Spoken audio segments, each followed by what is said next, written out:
Retired Supreme Court Justice C.V. Vigneshwaran, speaking at an event yesterday, said that what is required in the future is to follow the footsteps of the late Chelvanayagam. The retired judge made the statement at an event held to commemorate the founder of the Ilangai Tamil Arasu Katchi, S.J.V. Chelvanayagam. An event to mark the 39th death anniversary of S.J.V. Chelvanayagam was held at the New Congregation Hall in Bambalapitiya. Political party representatives were also present at the event, which was organized by the Colombo branch of the Ilangai Tamil Arasu Katchi.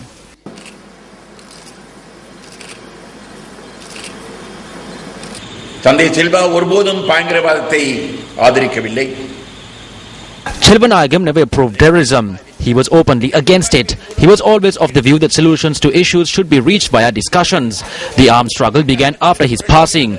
Now, since the armed struggle is over, we are able to achieve solutions to the issues through discussions without resorting to violence. We have made a proposal for a united Sri Lanka for a fair political solution. In March 2011, the government said that they will give an answer to that. It has been 2 years since that day, and we are yet to be given an answer. At present, there are attempts to rewrite the history of the Tamil people in Sri Lanka. The S.J.V. Chelvanayagam Memorial Lecture was delivered by retired Supreme Court Judge Justice C.V. Vigneshwaran. What prevents unity is self-oriented thinking and the machinations of the scheming. Our people must stand firm against not only their personal biases but also the inevitable and insidious means by which divisions would be brought upon them. They will appeal to your religion, your region and caste and tempt you with bribes, but we should stand firm. Can anyone deny the fact that it is the desire to retain their individual importance as party and thereby themselves that has presently given rise to differences of opinion among the constituent parties of the TNA? While talking of Tamil rights and Tamil aspirations, retaining personal or party benefits is what drives us. But we could learn from our past. Did the militants who had carefully built and nurtured monuments for their dead brethren only a few years ago ever dream what might happen to them and to the monuments in a few years' time? We must realize we reap what we sow. And this is a universal principle articulated in the Holy Bible. Therefore, it is my view that we must purify our means and have pure thoughts about our ends too. Tainted means would usher in tainted ends. During a meeting with a group of businessmen in the Jaffna town, United National Party parliamentarian Ravi Karunanaik has said that this is a time for national unity. And all we want to do is the government to ensure that what they have basically promised to the world is carried out. Ensure that the independent election commission, the independent police, the public service, and the election must be free and fair to everybody. And that is what we are here today. The same thing happened in Parliament. You saw the electricity prices that were there. And we basically did the protest in Parliament and they tried to distort that also. So at the end of the day, we don't want to, for their inefficiency and incompetency, to put the blame on the people. Likewise, we call upon all the Sri Lankans at this particular moment. This is a time for national unity. MP Dumindu Silva, who was admitted to a private hospital in Colombo, was discharged today. Dumindu Silva, who was a suspect in the killing of Bharata Lakshman Premachandra, was granted bail recently. A group had gathered outside the hospital premises to greet the MP.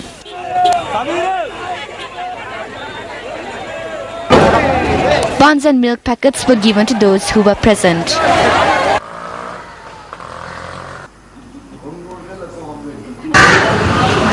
The MP, who left the hospital premises later, visited the Hunupitiya Gangarama temple in Colombo.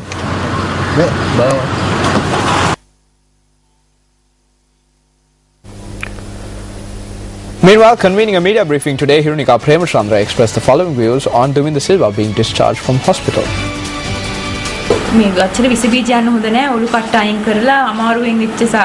They said that he should be kept away from germs and that a part of his skull was removed and his health condition was unstable. But today he was on the road surrounded by people. So aren't there any germs there? This means that all what was done by the lawyers, judicial medical officers and even the doctors was a lie. We ultimately lost everything. This incident, which took place today, clearly showed that it is lies that triumphs in Sri Lanka and not the truth. No matter what, I continue to say that the President should take complete responsibility for this. Two separate motor accidents were reported from the Varakapola and Kakirava areas, and they claimed the lives of 4 persons and injured 3 others. 2 motorbikes collided head-on last night in the Senapura Vedinigama area in Gonapatirava, located in Kakirava, resulting in 2 deaths. The police said that there were 3 persons travelling on one motorbike at the time of the incident, and among them was an army soldier on leave. The motorbike they were travelling on had collided with another oncoming motorbike when they were on their way to witness a musical show. The deceased soldier was 23-year-old B.M. Callum. M.A. Rupasinghe was the other person who was killed in the accident. The 3 injured are receiving treatment at the Anuradhapura Teaching Hospital.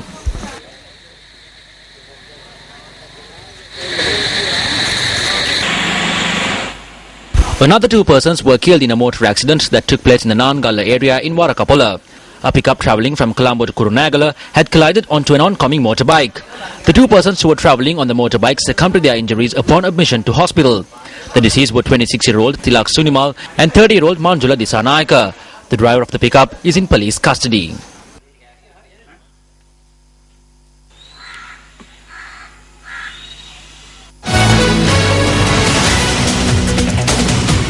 Let's now take a look at a news item filed by News First U reporter Sarath Ekanayaka on a motor accident that occurred in the Paradise Patha junction in Kuruvita.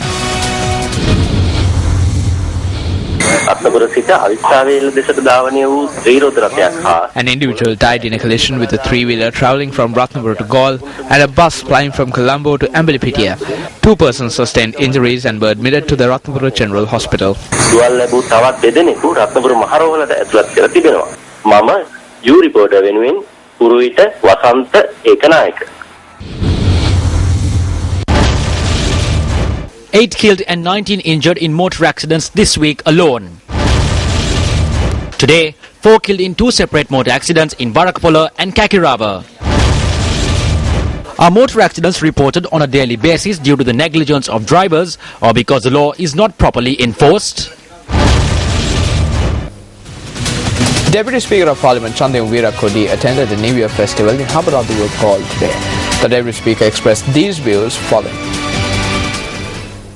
හැම මේ අවුරුදු උත්සවයක තියෙන ජනප්‍රියම දෙයක් තමයි ක්‍රීඩාවක් තමයි අලියට හැතියන එක. අපි මෙහි අලියට හැතිබ්බට අපේ රටේ ඉන්න ප්‍රධාන දේශපාලනය. The most favorite game during the New Year festival is placing the eye on the elephant. Though we place an eye on the elephant here, the elephant in the main political party of the country cannot see anything at present. We too would love to place the eye on the correct spot on the elephant and show the correct path to it. As a country, we need a political party that will show the way to safeguard the country. ක්‍රියාත්මක වෙන්න පුළුවන්. මොකද අපිට රටක් හැටියට අපිට අවශ්‍යයි රට රකින්න මඟ පෙනෙන දේශපාලන පක්ෂ අවශ්‍යයි. On business news tonight, with signs of a slow economy mounting, the near-term outlook for the US stocks isn't rosy. But investors may find comfort next week from the world's major central banks. Now, Reuters reports that the US Federal Reserve will meet on Tuesday and on Wednesday with a report of weaker than expected first quarter growth could reinforce expectations. The Feds will keep purchasing bonds at a pace of $85 billion a month.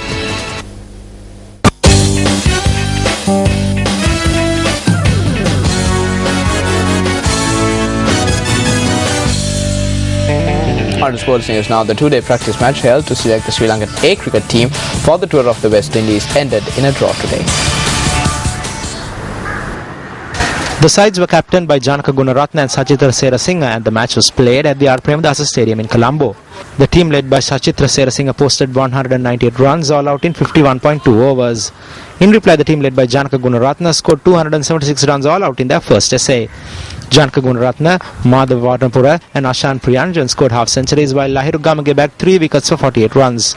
At close of play today, batting in their second innings, the team led by Sachitra Serasinghe over 102 runs for the loss of 5 wickets. Dilshan Munavera scored 61 runs, while Ramit Rambukwala bagged 3 wickets for 18 runs.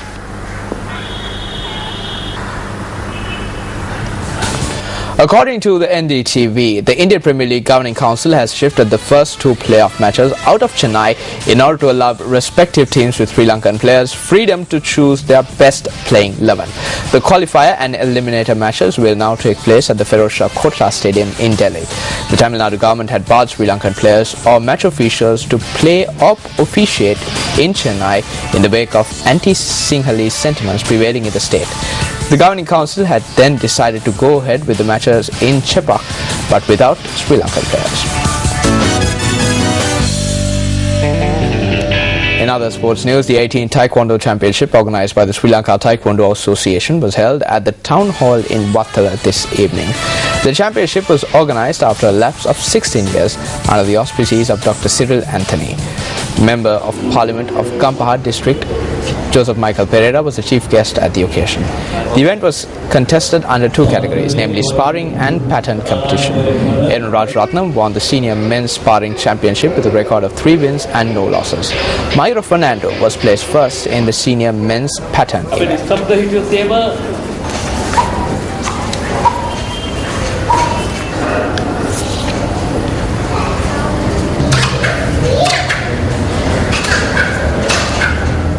Now, a committee has been appointed to look into the ways in which 4.7 billion rupees provided by FIFA to the Football Federation of Sri Lanka was spent for the upliftment of the game following the 2004 tsunami.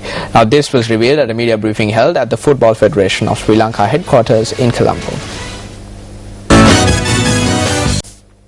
Well, conceptual cities of the future are on display at Hamburg's International Building Exhibition.